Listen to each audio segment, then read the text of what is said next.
काले मेघा पानी दे हिंदी के श्रेष्ठ लेखक धर्मवीर भारती का ये संस्मरण गद्य विधा है। इसमें लेखक ने पानी के लिए लोगों के द्वारा अपनाए गए विभिन्न तरीकों का बहुत ही सुंदरता के साथ वर्णन किया है।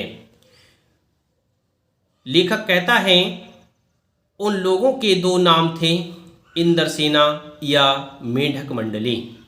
बिल्कुल एक दूसरे के विपरीत।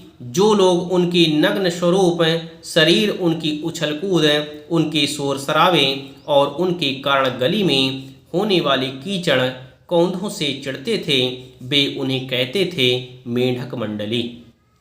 इस तरह से जो उछल कूद करते रहते थे, गली गली में कीचड़ कौंधों से कार्य करते रहते थे, उनकी उछल कूद, नग्न स्वरूप को देख करके लोग उन्हें मेढक मंडली कहते थे। उनकी अगवानी गलियों में होती थी। वे होते थे 10-12 बरस से 16-18 बरस के लड़के, सांवला नंगा वदन, सिर्फ एक जांघिया या कभी कभी सिर्फ लंगोटी पहने रहते थे। इस तरह से 10-12 वर्ष के और उनके साथ 16-18 वर्ष के लड़के भी हुआ करते थे, जिनका रंग सांवला होता था, शरीर पूरी तरह से नग्न होता था और केवल लंगोटी या जांघिया मात्र पहने रहते थे और उछल कूद करते हुए वह गलियों में घूमा करते थे। एक जगह इकट्ठे होते थे, पहला जयकारा लगता था, बोल गंगा मैया की जय। इस तरह से वह एकत्रित होकर के सबसे पहला यही जयकारा लगाते थे कि बोल गंगा मैया की जय। जयकारा सुनते ही लोग सावधान हो जाते थे।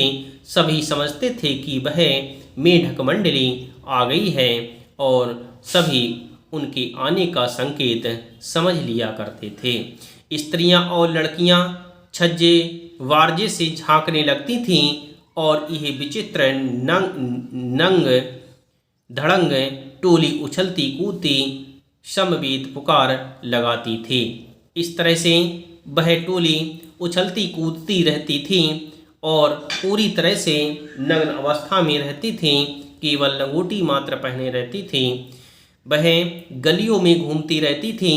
जैसे ही वह जयकारा लगाती थी कि बोल गंगा मैया की जय, वैसे ही सभी लोग सावधान हो जाते थे और अपनी खिड़कियों से, अपने छज्जों पर खड़े होकर के उनके विचित्र इस स्वरूप को देखने लगते थे।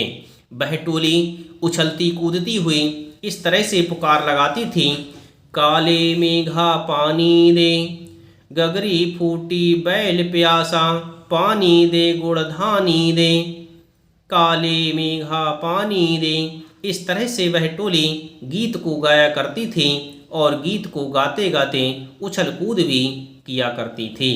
इस तरह से वह उछलते कूदते हुए गलियों में फिरा करते थे। लोग बहुत ही आश्चर्यचकित होकर के उनकी ओर देखा करते थे और उनके इस विचित्र स्वरूप को देख करके बहुत अधिक प्रसन्नता का अनुभव भी करते थे।